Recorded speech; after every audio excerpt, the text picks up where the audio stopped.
તમે આ સમ જોશો તો LHS અને RHS ઓલમોસ્ટ જોડવા લાગે છે, ખાલી 19-20 નો ફરક છે.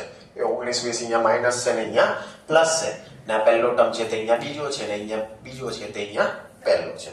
જોજો કરીએ 1 cosec A minus cot A minus 1 sin A. sin A sin A જે કહું તે બરાબર. આને આપણે પહેલા રેશનલાઇઝ કરશું. 1 cosec A minus cot A, એને રેશનલાઇઝ કરો એટલે શું થાય? cosec A plus cot A. Term same રહી, ખાલી સાઇન ઓપોઝિટ થઈ જાય. Yes or no? cosec A plus cot A minus 1 sin A. Okay, 1 ને આની સાથે મલ્ટીપ્લાય કરો તો કઈ ફરક પડે નહીં પડે.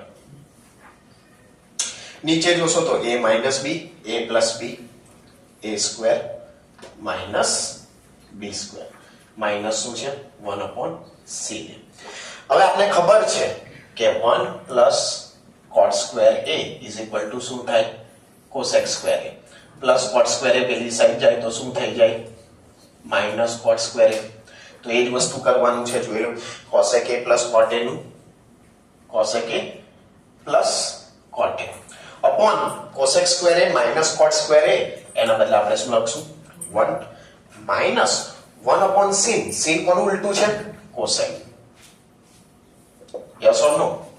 ડિવાઇડેડ બાય 1 કરો, કઈ ફરક પડવાનો નથી. હવે જનરલી તમે શું કરશો? cosec a plus cosec a minus cosec a ને કટ કરી દેશો. આપણે અહીંયા એવું કરવાનું નથી. જો શું કરું છું તે cosec a ને અલગ પાડી દઉં છું ને આ બંનેને સાથે લખું છું. cosec a શું થાય? 1 sin A. જો પહેલા એ જોઈએ છે RHS માં. પ્લસ હવે આને રેશનલાઇઝ કરા. cot A minus cosec A, તેને રેશનલાઇઝ કરો તો શું થાય?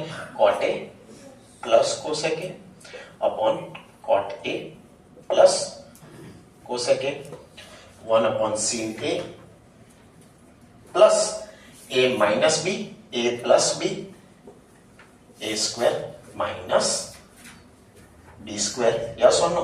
upon cot A plus cosec A 1 sin A નું 1 sin A plus cosec square A minus cot square A 1 થાય તો cot square A minus cosec square A શું થાય? -1 upon